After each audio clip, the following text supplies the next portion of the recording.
Feliz sábado a todos. Não sei quantos me conhecem.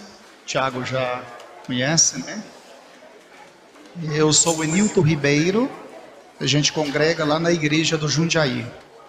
Está aqui minha esposa, meus filhos, a psicóloga Leiriane, já esteve aqui algumas vezes. Eu agradeço pela oportunidade que Deus nos concede. E o irmão Carlos ter nos convidado. Muito obrigado, irmão.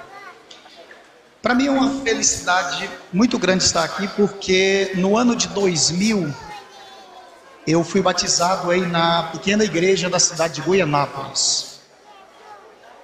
E naquele ano eu vim comprar a lição da escola sabatina aqui na loja do irmão Batista. Estava começando a dar os passos na caminhada do irmão, né? Parece que vendia pão integral, de vez em quando eu levava uns negócios desses, uma carne de soja. Estava aprendendo a caminhada cristã. E no início de 2001, eu mudei para o Nordeste, morei lá 18 anos. E aí, o retorno para o Goiás, vieram aí 3 destinos nos acompanhando. E ali Deus me deu a oportunidade de desenvolver alguns trabalhos ali no Nordeste. E um desses trabalhos a gente está trazendo para Anápolis. É o curso de pregador, né? No caso, é o pregador que Deus usa. Não sei se vocês já ouviram falar no WhatsApp, ou até mesmo em algum anúncio aqui. Será realizado nos dias 13, 14 e 15 do mês de março, lá na igreja do Jundiaí. Esse curso tem como propósito de formar melhores pregadores. Porque eu acredito que estamos vivendo no final dos tempos deste mundo. E a gente aguarda o tão prometido reavivamento. E eu acredito, irmãos, que este não passará fora dos púlpitos. Porque se a igreja é o aprisco, nós somos as ovelhas. Eu acredito que aqui é o coxo. É o lugar onde os tratadores alimentam as ovelhas. Se estas não forem bem alimentadas, possivelmente não produzirão. E como consequência, o revivamento talvez não chegará. Então, eu imagino que cada culto, cada sermão é determinante para a vida ou morte dos seus ouvintes. Então a gente está preparando esse curso com todo carinho. Cada aluno receberá um livro de minha autoria, o pregador que Deus usa, de 190 páginas, formato e-book, impresso, encadernado, capa colorida, porque ele está na editora Ados. Eu creio que na primeira semana do mês de abril ele já deve estar chegando. São 5 módulos, cerca de 19 aulas. O curso são 30 horas, um lindo certificado. Então, aqueles que se interessarem, pode falar com o irmão Enilton no WhatsApp, o irmão Carlúcio tem. Acho que deve ter um cartaz aí no mural da igreja e vocês podem pegar melhores informações. Vamos abrir nossas Bíblias no livro de Lucas, capítulo 15. São Lucas, capítulo 15. Aqui nós já temos 3 alunos, Carlúcio, Edna e Israel. Já está matriculado, vai participar com a gente desse curso. Lucas capítulo 15, irmãos. O capítulo 15 de São Lucas é um capítulo rico em parábolas. Jesus foi o maior contador de histórias que já existiu nessa terra. Ele tinha um jeitinho especial. Pegava um fato, uma narrativa conhecida do público e fazia as aplicações baseado no seu interesse da mensagem. Lucas capítulo 15 conta aí a parábola do filho pródigo.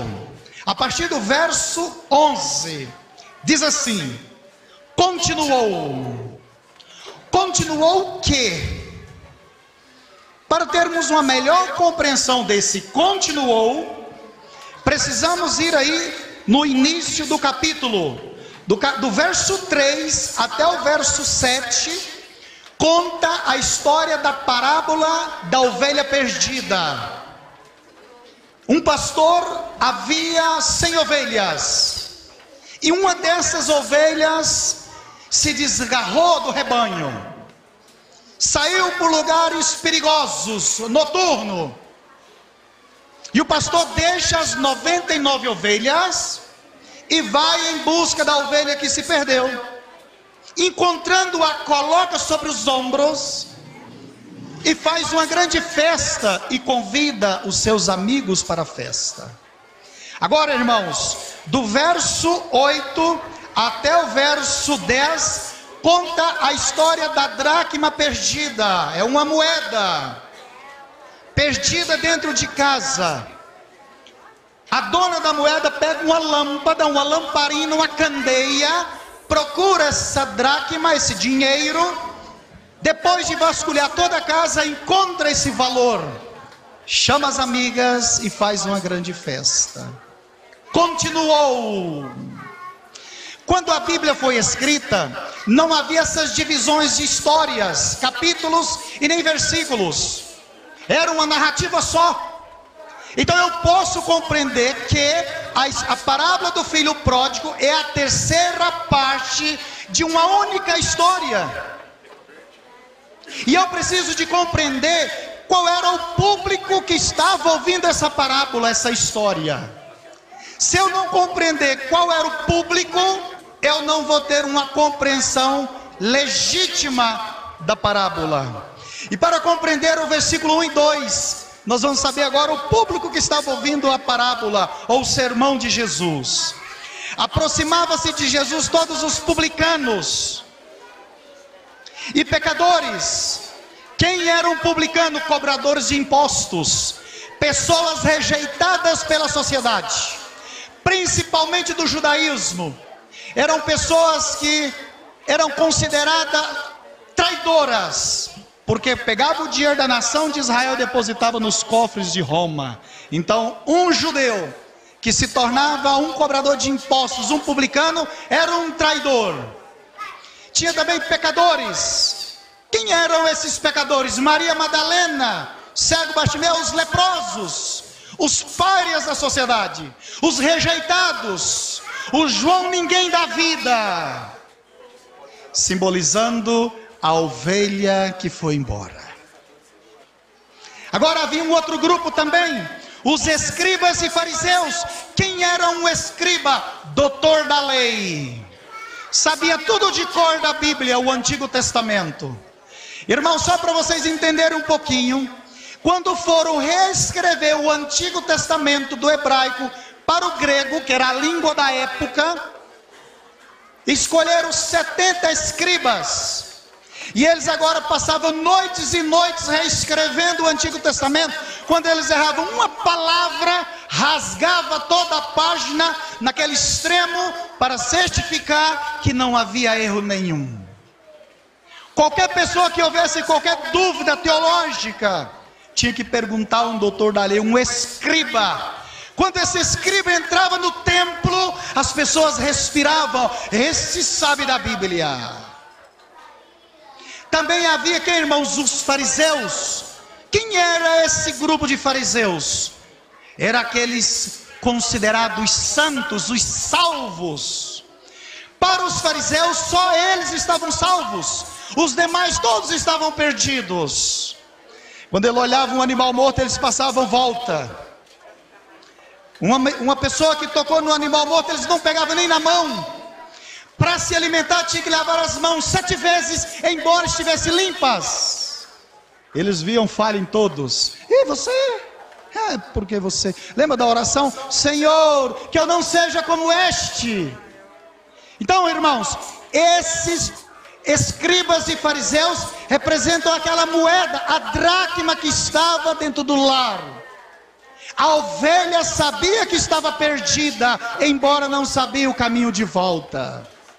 Não sei quantos pecuaristas estão aqui, ou alguém que trabalha no ramo, sabe quando um animal está perdido, uma vaca, ela berra procurando o caminho, ela já está consciente que está perdida, mas não sabe o caminho de volta. E a dracma parece que é um pouco mais trágico, ela nem sabe que está perdida, embora dentro do lar. Irmãos, os fariseus, os escribas e fariseus se consideravam os melhores da religião. Agora Cristo apresenta a história, um sermão com 3 histórias. A primeira apresentando a ovelha que pastiu. Olha, esses são os párias da sociedade. E a dracma, olha, são os doutores da lei, são os escribas e fariseus perdidos dentro da igreja. E eu gosto de dizer que o lugar mais fácil para alguém se perder é dentro da igreja. É começar a pensar que pelo fato de um dia ter sido batizado, só por essa ação já está salvo, enquanto está tudo perdido. Meus amados, e agora dentro dessa primícia, Jesus diz aí, continuou. E o público agora ficou atentos. O público agora ficou atento, tentando compreender a mensagem. Aí Cristo fala, um homem tinha 2 filhos. Por que 2 filhos? Irmãos, esse mundo é dividido em 2 grandes grupos. Um grupo daqueles que servem a Deus e daqueles que não servem a Deus. Mas esse pai da parábola, o símbolo de Deus, a figura de Jesus, ama todos de maneira igual. Para um pai, não importa se ele tem 2, 3 filhos, 10 filhos, como no caso da minha sogra, 12 filhos, não faz distinção de filhos. Deus ama todos de maneira igual. Não pensemos que Deus nos ama mais só porque não comemos carne de porco. Não pensemos que Deus nos ama mais do que o outro que está lá fora, só porque talvez não bebemos uma cervejinha na hora do almoço para abrir o apetite. Não pensemos isso. Deus nos ama não pelo fato do que nós fazemos ou deixamos de fazer, mas Deus nos ama pelo fato que somos seus filhos. Ele nos criou. Somos filhos criados por Deus. E o mais moço disse ao pai: Pai, dá minha parte da fazenda. Irmãos, eu pergunto para vocês, o que pertencia àquele garoto? Nada. Na cultura judaica, um filho pedindo a herança, o pai ainda vivo, era o maior desrespeito. Era como se exigisse a morte imediata do pai. O pai, por direito, ele podia dar uma bofetada no rosto do filho e falar: fica quieto, você não sabe de nada. Mas o pai, sem questionar, repartiu os bens que pertenciam àquele garoto. Irmãos, aqui representa Deus nos criando com liberdade de escolha, com livre-arbítrio. Aqui é a maior prova que Deus é amor, porque criou filhos com liberdade de escolha, com capacidade de escolher. Deus poderia ter nos criado como um animal irracional, que é motivado pelos instintos. Por exemplo, um cachorro só come quando está com fome. Os seres humanos mais inteligentes comem até morrer. Vocês já perceberam, vocês já viram algum cavalo fumar? Por mais cavalo que ele seja, ele não fuma. O ser humano mais inteligente acha que tem uma chaminé na cabeça e começa a fumar. Mas Deus preferiu correr o risco de nos revoltarmos contra Ele, do que nos criar computadorizados, programados para obedecer. Imagina, meus amados, um camarada rouba uma caneta, perde um dedo, rouba aí, sei lá o que, perde um braço. Este nunca mais iria roubar nada, mas pelo medo, iria servir, obedecer a Deus pelo medo, e nunca fruto de uma escolha por amor. E o pai agora entrega tudo. Quem não entende nada são os escribas e fariseus. Eles olham agora para aqueles publicanos e pecadores e falam: está vendo aí? São vocês. Nós estamos bem na fita. Sermão não tem nada a ver conosco. E agora diz o texto que esse filho, ajuntando tudo, e partiu por uma terra distante. Quanto mais longe estamos de Deus, mais barbaridade praticamos. Irmãos, eu gosto de dizer que quanto mais longe de Deus, mais com animais parecemos. Quanto mais perto de Deus estamos, mais com seres humanos parecemos.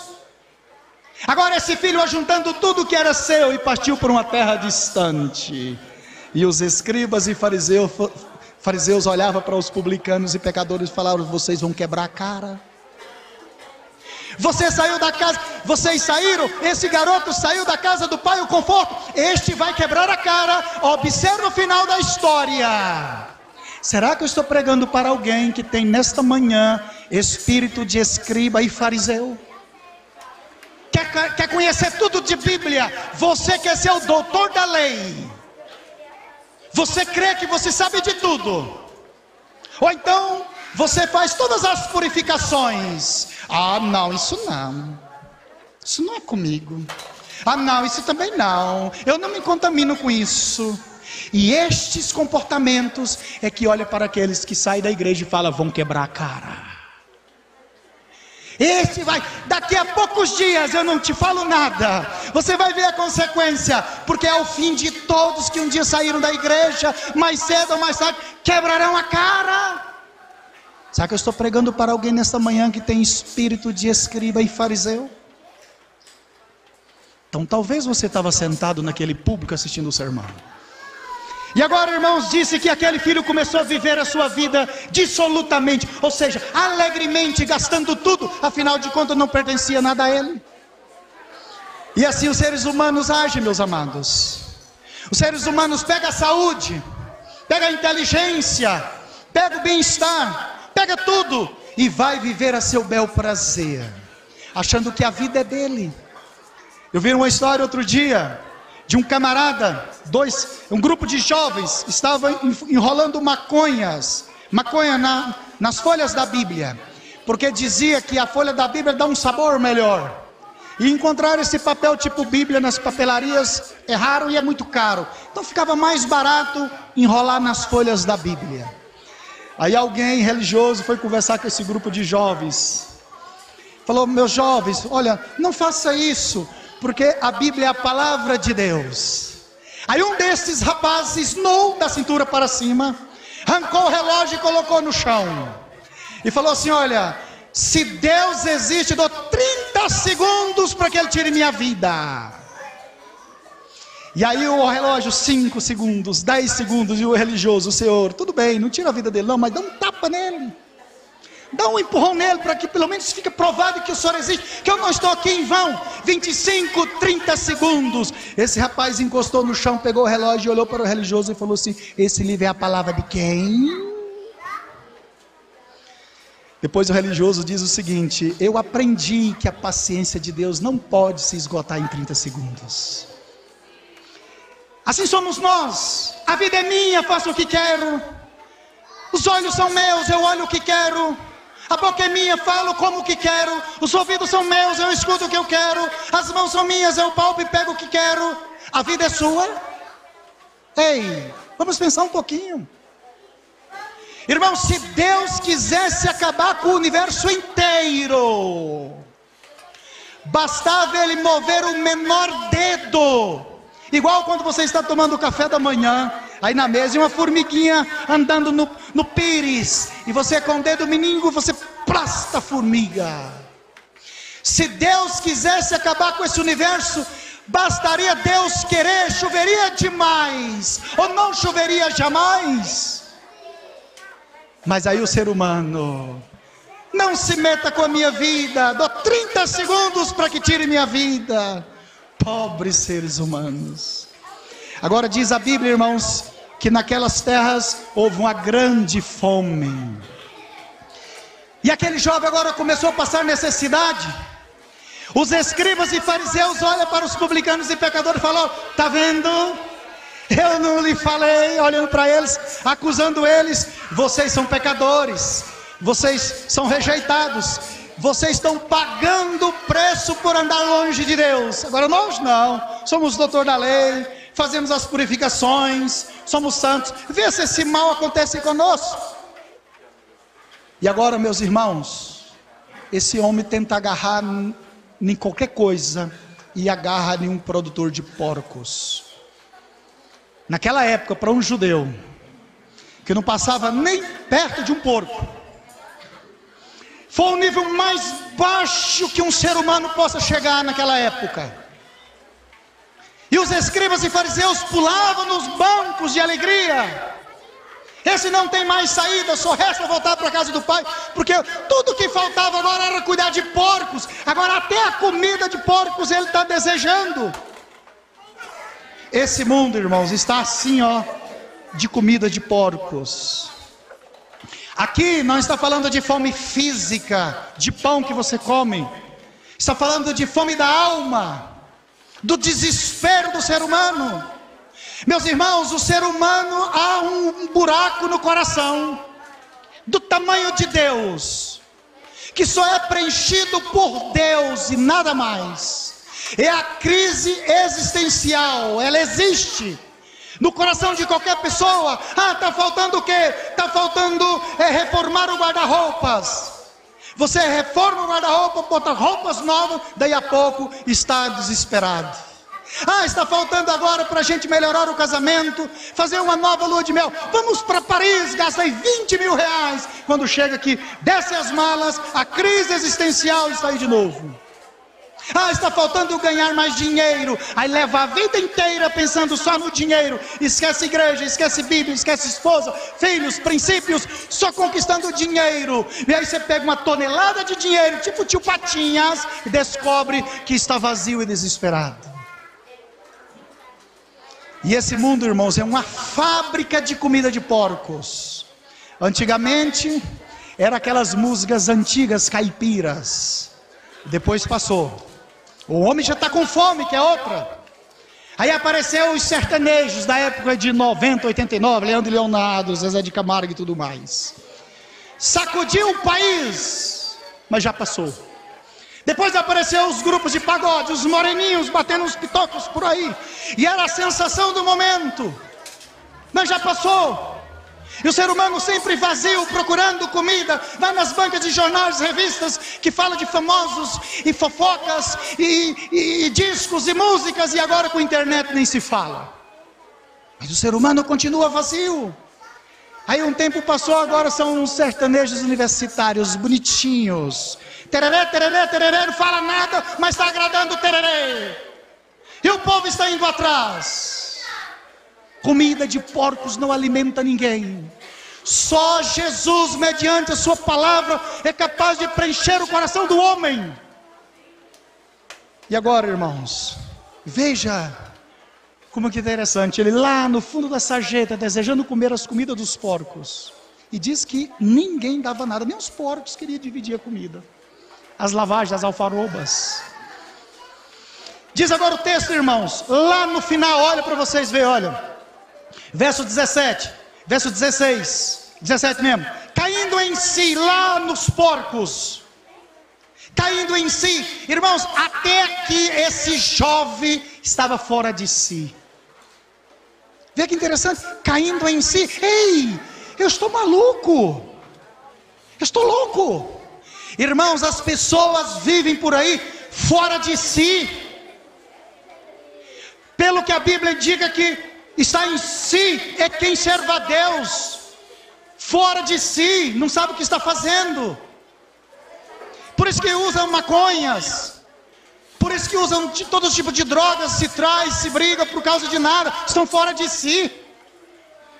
Caindo em si, esse jovem começou a pensar: quantos trabalhadores meu pai tem com fartura e eu aqui morro de fome. E os escribas e fariseus falou assim: agora você lembrou da casa do pai, né? Vocês lembraram, não foi? Você bateu a moto, também você saiu da igreja. E agora você quer vir na cadeirinha de rodas, não é? Você ficou mãe solteira, agora está lembrando da igreja.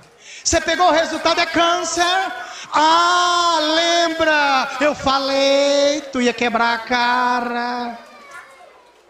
Será que tem alguém aqui com esse espírito de escriba e fariseu? Os publicanos, irmãos, estavam envergonhados. Será que eu estou pregando para alguém que pensa o seguinte: mas se fulano tivesse aqui para ouvir esse sermão. E aí um olha para o outro e bate a pestana, tá vendo? O sermão serve para todos, menos para você. Você quer anotar algumas coisas para mostrar para o colega, porque ele não vem, porque o sermão vai ser uma bofetada na cara dele. Os publicanos e os escribas e fariseus estavam pensando dessa forma. E agora aqui, irmãos, no verso 18, esse garoto começa a fazer um bilhetinho: levantar-me-ei, irei ter com meu pai e dir-lhe-ei, pai. Ele está escrevendo, ele está pensando, está raciocinando ainda: pai, pequei contra o céu e diante de ti, não sou digno de ser chamado teu filho, trata-me como um dos seus empregados. Ele estava escrevendo o papelzinho. Irmãos, bons pensamentos não resolvem problemas. Enquanto você estiver pensando assim: quando eu casar eu vou me batizar, quando eu me aposentar eu vou voltar para a igreja, você vai continuar nessa inércia a vida inteira, porque bons pensamentos não resolvem problema. Olha como começa o verso 18 e a partir do verso 19, diz que o jovem levantou-se e foi, caminhou para a solução do problema. Problemas, irmãos, só são solucionados com ação. Quando levanta e anda em direção da solução do problema.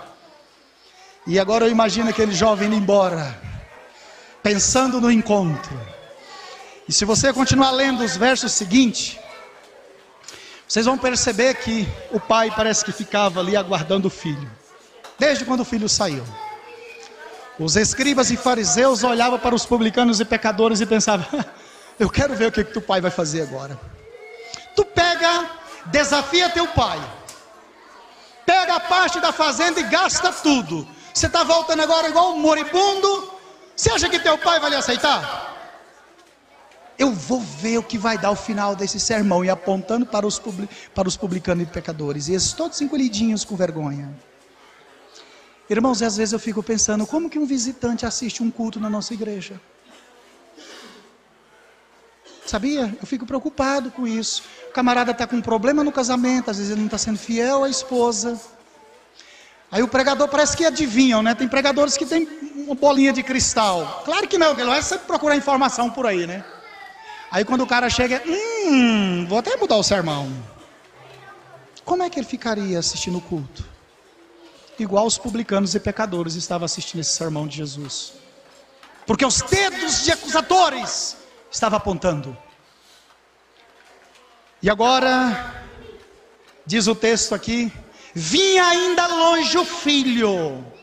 Vamos pegar os detalhes. Vinha ainda muito longe. Era de dia. Por que eu falo que era de dia? Porque naquele vilarejo não tinha energia elétrica. Ela é algo relativamente nova. E o filho estava desconfigurado. O pai não tinha como reconhecer o filho se fosse à noite, de longe. O vilarejo todo sabia da história. O vilarejo saiu para assistir o encontro. De um lado, os fofoqueiros. De um outro lado, os curiosos. Eita, fez um corredor, de um lado e do outro, aquele paredão. O pai lá na plataforma, lá na sacada da mansão da fazenda, com aquela vestimenta de rico, uma bata colorida. Pobre usava a bata de uma cor só. Os ricos era toda colorida. Um adorno parecendo um chefe de estado. Na época usava joias, que não é um exemplo para você usar joia, que não é fator cultural. Uma barba muito bem feita, grande. Camarada de boa aparência.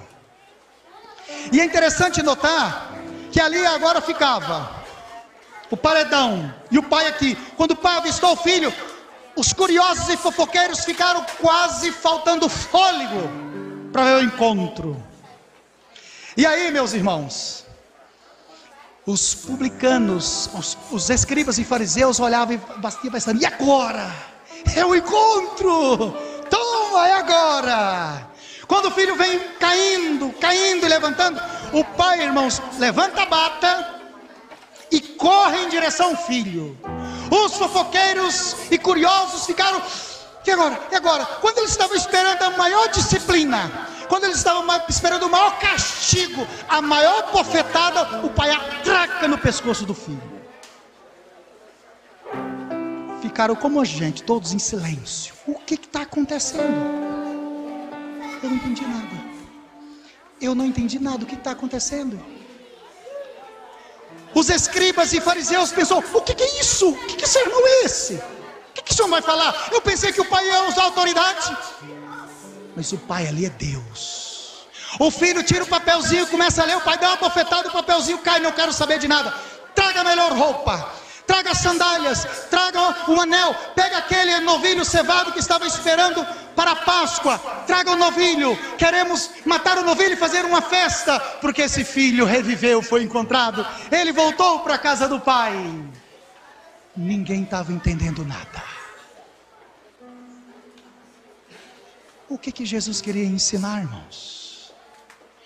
Todos os sermões que eu escuto sobre a parábola do filho pródigo, quase todos os pregadores terminam aqui no verso 25. Só que a parábola não termina no verso 25. Fica incompleta. O sermão continua. Veja, irmãos, a partir do verso 26. Verso 25. Ora, o filho mais velho estivera no campo. A fazenda era grande, o filho saiu de manhã e o pai estava depressivo. O pai estava lá depressivo, sentindo a falta do filho. E o filho mais velho naquela época era responsável por cuidar de algumas coisas importantes da fazenda. Por exemplo, das responsabilidades para os escravos do dia, preparar as festas, era o primogênito, havia grandes responsabilidades, inclusive cuidar do mais novo. Esse camarada não fez nada para o irmão não ir embora. Você não encontra nessa história um momento o filho mais velho falou, rapaz, não vai embora não, fica aqui conosco, papai te ama, me ama também. Em nenhum momento o irmão mais velho peça para o irmão mais novo ficar em casa. Pelo contrário, algumas atitudes são indícios que ele estimulou o irmão a ir embora. Sabe como? Ah, tem um vestibular, rapaz, se não fosse no sábado. Aí o irmão mais novo, recém-batizado, fala, ei, então guardar sábado é uma privação. Rapaz, eu vou lhe falar uma coisa para você, viu? Tem uma festa que o meu patrão fez. Rapaz, se eu não fosse crente, eu ia para ele ser promovido. Aí o recém-batizado pensa, então esse negócio de ser crente é privação, porque esse camarada aqui já se sente privado. Imagina eu, sabe uma coisa? Eu já estou no começo mesmo, eu vou embora desse negócio. Nós somos responsáveis pelos irmãos mais velhos que são batizados, ou seja, pelos mais novos. O que estamos fazendo? Estamos queixando do cristianismo, queixando dos princípios que Deus nos estabeleceu, que é um peso para a nossa vida, ou é um privilégio? Aí o que acontece? Esse garoto saiu cedo e foi para a fazenda, enorme, sumiu de vista. À tarde ele chega cansado. Quando ele chega lá no finalzinho do dia, olha o verso 26, irmãos. Verso 27, ora, o filho mais velho estiveram no campo. Quando voltava, ao aproximar da casa, ouviu as músicas e as danças. Ei, o que está acontecendo aqui em casa? Eu saí daqui de casa, estava tudo normal. O que aconteceu? Agora o sermão de Jesus está chegando aos escribas e fariseus. O sermão até ao filho pródigo encontrar com o pai é os publicanos e pecadores. Só que os escribas e fariseus nunca imaginaram que um dia a mensagem chegaria a eles. Cristo pregou referente à ovelha que se perdeu, agora é a dracma perdida, é aqueles da igreja. Aí, irmãos, o mais velho chegou e perguntou o seguinte, olha o verso 27. Verso 26, chamou um dos criados. Verso 26, essa palavra criado aí no grego quer dizer adolescente. As festas nas fazendas, a gente estava festejando lá na casa, os meninos brincando naquele terreiro enorme, era mais ou menos isso. O camarada chegou do trabalho e falou, o que é isso aqui? Cavalos e carruagens, todas estacionadas. E o cheiro da carne assada, aquele negócio de festa. Aí ele falou, o que está acontecendo aqui? O que foi aqui, hein? O que está acontecendo aqui? Aí o criado adolescente, olha o que ele respondeu, irmãos. Verso 26, ele informou, veio teu irmão, e teu pai mandou matar um novilho cevado, porque recuperou com saúde. Ele, como é que é?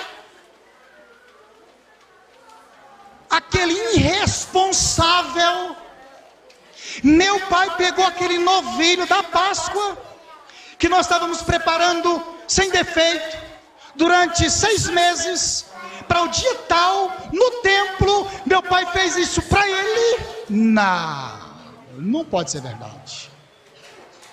Sabe o que ele fez, irmãos? Ele achou injusto a misericórdia do pai para com o irmão mais novo. Fernandinho Beiramar, acho que não tem salvação para ele não.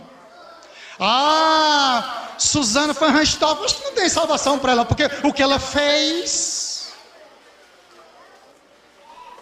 Será que estamos pensando assim? Agora, meus irmãos, observa um fato curioso. O filho começou a questionar e fez beicinho e não quis entrar, emburrou na porta. Ele falou o seguinte: eu não participo disso. Imagina você que é um grande líder da igreja, influente aqui na igreja. Aí você viaja, vai para Caldas Novas e fica lá, sei lá, depende da sua condição financeira, aí 1 semana ou 2. Você chega sábado, domingo à tarde, domingo à noite você se prepara para vir para a igreja. Quando você está chegando no estacionamento, você vê centenas de carros. Você fala: tem um negócio diferente aqui. Aí quando você chega, um tumulto de gente, a igreja toda enfeitada. Aí você fala: o que está acontecendo aqui mesmo? Aí da porta ali você fala: o que está acontecendo aqui? Aí alguém fala: aquela irmã que saiu da igreja, que está ferida e tal, está se batizando, está voltando para a igreja. Aí você fala: como é que é? Passou pela comissão? Não me avisaram, eu não estou sabendo de nada. Ei, eu não existo não, não podia mandar um WhatsApp para mim? Você se sente dono da igreja? Tudo tem que girar em torno de você. Só porque você tem uma função na igreja, porque você canta, prega, lidera, você acha que é o dono da igreja, igual o filho que ficou. O filho que ficou achou o pai injusto por receber o irmão mais novo. Você acredita que tudo tem que girar em torno de você? Isso aqui é uma prova clara que pouca falta vai fazer se você deixar de existir. Por exemplo, o irmão Enil tem 20 anos que é adventista, a primeira vez que está vindo aqui, e a igreja está andando sem ele. Então não tem esse negocinho que, mas se eu não liderar, se eu mudar de igreja, vai andar, é casa do pai, a igreja vai andar. Quem sofre somos nós. Sabe por quê? Eu falei ontem no concílio que começamos lá no Jundiaí, numa palestra, e hoje à tarde a gente vai concluir, concílio de escola sabatina. Igreja só muda o endereço, o problema somos nós. E aqui, irmãos, observa como termina a história. Verso 28. Ele se indignou e não quis entrar. Saindo, porém, o pai procurava o quê? Conciliá-lo. Vê como é que é o diálogo do pai. Mas ele respondeu a seu pai: há tantos anos que te sirvo, jamais transgredi uma ordem tua. Eu sou um fiel guardador do sábado. Eu carrego essa igreja nas costas. Toda quarta, todo domingo, todo sábado eu estou aqui. Nunca fiz nada de errado. E tu me deixou perder o emprego? Tu deixaste alguém roubar meu carro? Começamos a pensar que Deus é obrigado a nos abençoar só porque somos membros da igreja e um líder influente. Deus não é obrigado a nada. Agora, irmãos, veja, irmãos. Mas vindo, porém, esse teu filho, ele não chamou o irmão de irmão. E agora você dá aí o cabrito para ele. E nunca me destes nada, nem um cabrito para mim festejar com os meus amigos. Ele se sentia escravo em casa. Eu pergunto para você, qual era a intenção desse jovem? Se o pai desse um cabrito para ele, ele ia festejar com o pai e a mãe ou com os amigos? Então ele estava com o mesmo pensamento do pródigo que partiu, embora interesseiro dentro de casa. Um fato final aqui, irmãos, na história. Olha como ele diz aí, irmãos, verso 29. Vindo, porém, esse teu filho, que desperdiçou tudo com meretriz. Quem contou para ele que o irmão gastou com mulheres? Com meretriz, quem contou para ele? Sabe o que isso pode nos ensinar? Na psicologia diz que aqui possivelmente era o plano dele, se ele saísse da casa do pai. Possivelmente era o desejo dele também sair da casa do pai para gastar os bens com meretriz e os amigos, porque acusamos nos outros aquilo que faríamos. Eu acho que ele fez isso, está denunciando que faria. Não, eu não sei não, eu acho que faria, que ninguém contou nada para ele. Agora, irmãos, olha o verso 31. Entretanto, o pai agora responde para o filho: era preciso que nos regozijássemos e nos alegrássemos. O pai está falando: tu sabias que um dia teu irmão poderia voltar, e que na volta do teu filho, do teu irmão, iríamos fazer uma festa. Você sabia disso? Vamos, filho, vamos entrar. E o filho agora ficou ali na porta e não quis entrar. Irmãos, eu fiquei preocupado com esse negócio, porque o filho não quis entrar. A parábola não fala. Eu comecei a pesquisar um pouco mais, e eu percebi que na parábola da ovelha perdida teve um final feliz. O pastor encontrou a ovelha perdida. Na parábola, ou seja, na segunda parte da história da dracma perdida, a história terminou muito bem. A mulher encontrou a moeda e fez uma festa. Só que na história do filho pródigo não tem fim. Você já percebeu? Vê se tem verso 32 aí. Não tem. A história acabou aqui. Eu confesso a vocês que eu senti um pouco assim, decepcionado quando eu li a história. Eu falei: mas cadê o final? Era para ter um final. Falei: não, peraí, eu vou pesquisar. Andando nas livrarias em Caruaru, um livro deste tamanho sobre a parábola do filho pródigo, dessa grossura. Comprei o livro. Tanta coisa fenomenal. Daí umas 30 noites de pregações. Mas a curiosidade era tão grande, eu já fui logo no versículo final. Eu quero saber. O camarada não falou nada. Eu falei: caramba, eu comprei o livro para explicar um versículo. O verso 31 não falou nada. Falei: já sei, ele tem um livro, Parábolas de Jesus. Lembrei desse fato, peguei o carro e fui lá na associação, nos céus. Comprei o livro. Irmãos, entrei dentro do meu carro, fechei o vidro, liguei o ar-condicionado. Adivinha onde eu abri? Aí mesmo. Abri lá no final da parábola do filho pródigo. Eu encontrei um negócio. Por favor, deixa eu ler para vocês, por favor. Olha, irmãos, Parábola de Jesus, página 109, se você quiser conferir na sua casa. Eu li, eu achei uma coisa bem curiosa. Olha o que diz aqui, olha. Foi levado o irmão mais velho a ver seu espírito mesquinho e ingrato. Chegou a reconhecer que, embora o irmão tivesse agido impiamente, era e ainda sempre será seu irmão. Arrependeu-se o irmão mais velho do seu amor próprio e dureza de coração. Olha o que ela falou agora. Com referência a isso, Jesus guardou silêncio. A parábola ainda não terminara, e restava que os ouvintes determinassem o final. Eu falei: caramba, não explicou muita coisa. Eu fiquei maluco. Será que ninguém explica nada sobre isso? Mas ela deu uma frase. Ela já deu o pontapé inicial. Vê como terminou aqui, olha. Com respeito a isso, Jesus guardou silêncio, ele não falou. A parábola ainda, desde o tempo de Cristo até hoje, ainda não terminara. Resta que os ouvintes de lá e de hoje determinem o final. Ficou legal, não ficou? Você sabia que você está no Você Decide agora? Você Decide. Lembra daquele programa da Globo que gravava 2 finais? E você telefonava e escolhia o final. Você está num Você Decide agora. Porque o mesmo público que ouviu o sermão de Jesus, aqueles comportamentos existem aqui hoje, embora em um grupo pequeno de irmãos, mas esse comportamento existe. Comportamento de pecadores, publicanos, escribas e fariseus. Existe aqui hoje. Comportamentos. E qual é o final da parábola?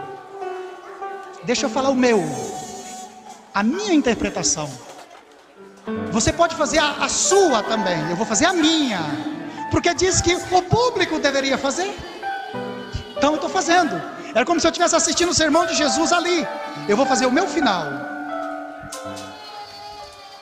Quem matou Jesus? Foram os pecadores ou os escribas e fariseus, os doutores da lei, os líderes do templo? Quem matou Jesus? Perceberam? O que Jesus estava falando para eles? Daqui a pouco vocês vão me matar. Por amor a desses eu vou morrer.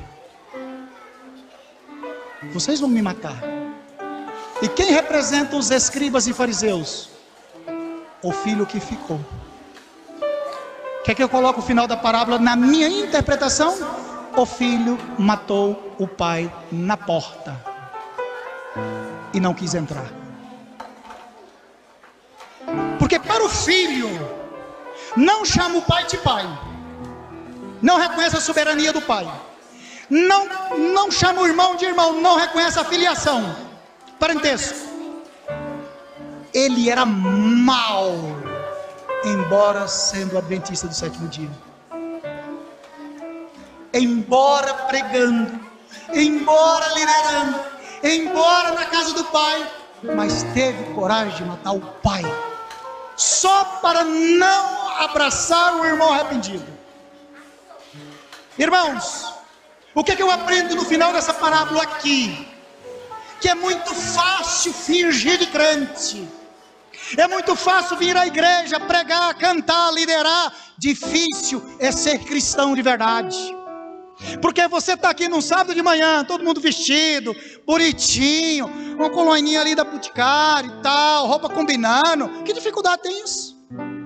Eu quero ver é abraçar um homossexual lá fora, uma prostituta lá fora. Se o homossexual vir sentar do seu lado, você vai abraçá-lo ou vai mudar de banco? Jesus abraçou os párias da sociedade, os rejeitados da sociedade. Quer dizer então, irmãos, que nós, em vez de ser canais para eles chegar a Cristo, somos empecilhos. Com essa atitude, continuando a matar Jesus. É mais fácil matar Jesus e fingir de crente do que abraçar o irmão arrependido e entrar e festejar. Coloca o final aí, do jeito que você achar interessante. Estou dando a minha interpretação, porque Jesus deixou aberto para a gente fazer a nossa linhagem de interpretação. Irmãos, o mundo está aí fora aguardando os cristãos. Está pensando que é Jesus que vai descer em pessoa, que vai rebuçar um mendigo na rua? Você acha que é Jesus que vai vir e vai lá convidá-lo para vir?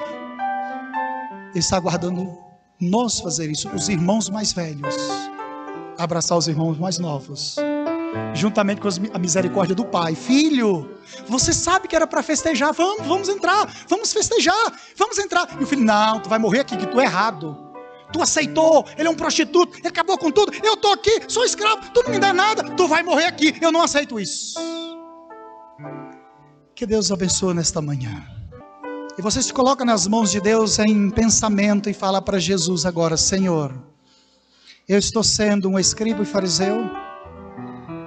Ou eu estou sendo aquele pecador arrependido, a ovelha que se perdeu, que o Senhor me encontrou? É Jesus que nos encontra, não é nós que encontramos Jesus, não é Ele que está perdido. Então, Senhor, o Senhor me encontrou, é por mim que o Senhor veio. O Senhor não veio buscar os sãos, os salvos, os bons, os pecadores. Eu me sinto um pecador. Eu não quero executar o Senhor aqui mais uma vez. Eu quero abrir o coração ao Senhor, quero entrar na festa, eu quero festejar pelo irmão mais novo que está voltando, arrependido. Senhor nosso Deus e nosso Pai, a Tua palavra foi aberta através do culto divino mais uma vez nesse lugar. E foi apresentado, Senhor, a nossa condição diante do Senhor. Pecadores, falhos, queremos estar nos Teus braços de amor nesta manhã. Amém. Nos ajuda a cuidar dos irmãos mais novos e cuidar daqueles que estão lá fora e trazê-los para a casa do Pai. Amém. Nos dê um restante de sábado em Tua presença, em nome de Jesus. Amém.